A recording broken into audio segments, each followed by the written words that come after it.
Selamat datang kembali di pembahasan mendalam kita. Kali ini nih, kita mau bongkar satu nasihat yang kayaknya sering banget ya kita dengar di dunia startup. Oh, yang soal valuasi itu ya? Betul.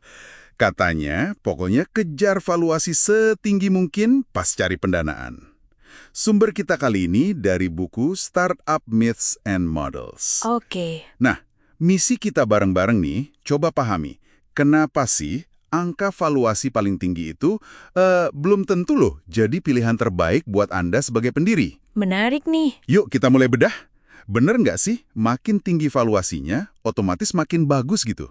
Ya, angka valuasi itu kan sering dilihat sebagai semacam ukuran sukses awal ya. Kelihatan keren gitu. Iya, dapat angka gede gitu kan? Tapi, ini yang penting banget diingat, valuasi itu sebetulnya bukan cuma label harga di atas kertas aja. Oke. Paket lengkap dengan ekspektasi yang signifikan dari para investor. Nah, ini dia nih poinnya. Dapat valuasi puluhan mungkin ratusan miliar rupiah. Itu pasti rasanya wow gitu ya. Tapi buku ini menyoroti sesuatu yang krusial soal struktur kepemilikan saham. Katanya investor itu biasanya dapat preferred stock, sementara kita sebagai pendiri pegangnya common stock. Betul sekali. Bisa dijelasin sedikit nggak, bedanya apa sih secara praktis buat pendiri? Tentu. Gampangnya gini, preferred stock itu kayak tiket VIP buat investor. Artinya, kalau perusahaan nanti dijual atau dilikuidasi. Oke. Mereka itu dapat uang investasinya balik duluan, kadang plus bunga atau kelipatannya, tergantung perjanjian. Nah, baru deh kalau ada sisa, baru dibagi ke kita. Baru sisanya itu dibagi ke pemegang common stock, yaitu biasanya pendiri, karyawan awal gitu. Jadi, valuasi tinggi di awal itu seringnya ngacunya ke nilai preferred stock investor.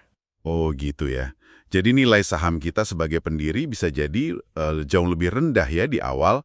Buku ini ada nyebut soal valuasi 409A. Iya, betul. Katanya itu sering nunjukin nilai common stock cuma 1/10 sampai 1/3 aja dari nilai preferred. Benar gitu? Betul sekali. Valuasi 409A itu kan penilaian independen ya, biasanya buat nentuin harga opsi saham karyawan. Nah, itu sering mencerminkan nilai common stock yang lebih rendah tadi. Tapi poin utamanya ya, balik lagi ke ekspektasi tadi. Valuasi tinggi itu ibaratnya kita pasang target yang tinggi banget buat kinerja perusahaan ke depan.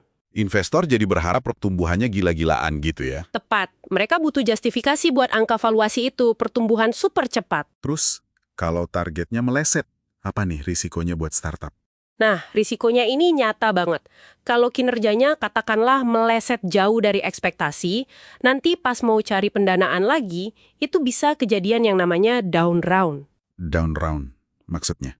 Valuasi perusahaan di ronde pendanaan baru itu malah lebih rendah dari valuasi sebelumnya. Waduh. Ini bisa bikin investor baru jadi ragu mau masuk, terus moral tim juga bisa kena.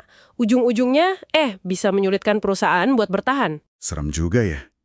Itu satu hal. Terus, ada lagi istilah yang disebut di sumber kita, namanya preference. Biasanya 1 kali lipat katanya.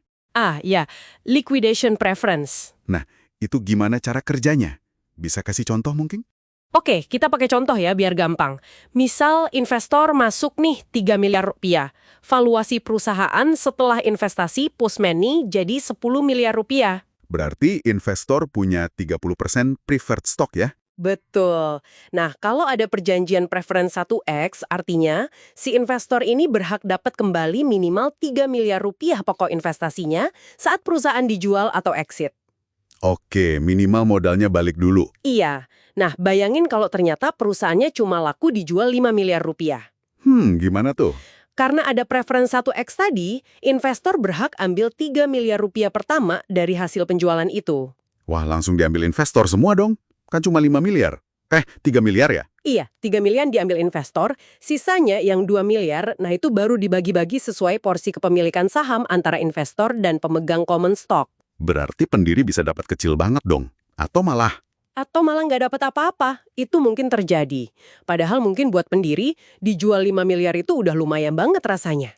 wah, ini risiko yang sering nggak kepikiran kayaknya ya. Benar, dan ini nyambung lagi nih ke ekspektasi exit dari kacamata investor, terutama VC atau venture capital. Gimana tuh maksudnya?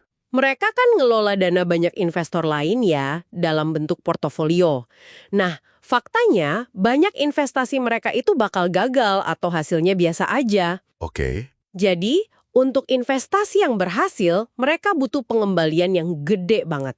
Seringkali targetnya bisa 20x lipat bahkan lebih. 20x, wow. Iya, untuk nutupin kerugian di investasi lain dan kasih untung bagus ke investor mereka, para LP.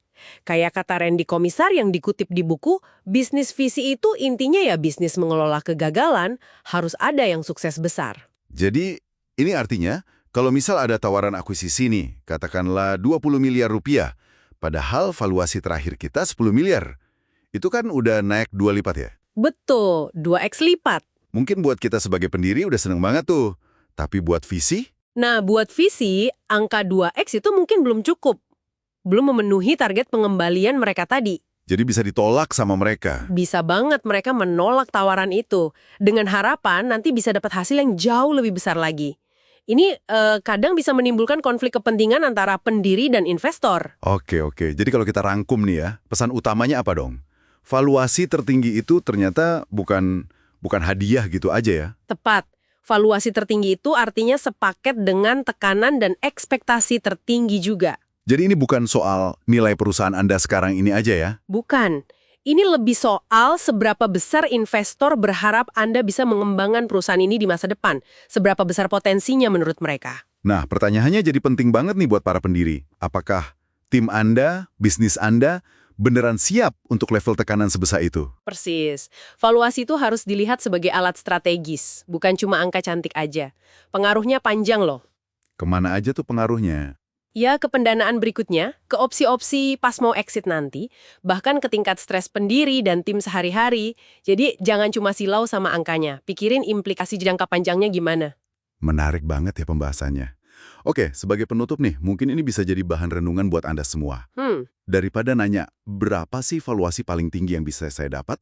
Mungkin pertanyaan yang lebih strategis, lebih baik itu adalah valuasi berapa yang paling pas untuk menetapkan ekspektasi yang realistis buat tahap perusahaan Anda sekarang. Dan yang penting juga, Sekaligus ngasih ruang buat tim untuk bisa tumbuh, berkembang, dan bahkan siapa tahu melampaui ekspektasi itu. nah itu dia, ruang untuk bertumbuh dan melampaui ekspektasi, itu kunci yang bagus.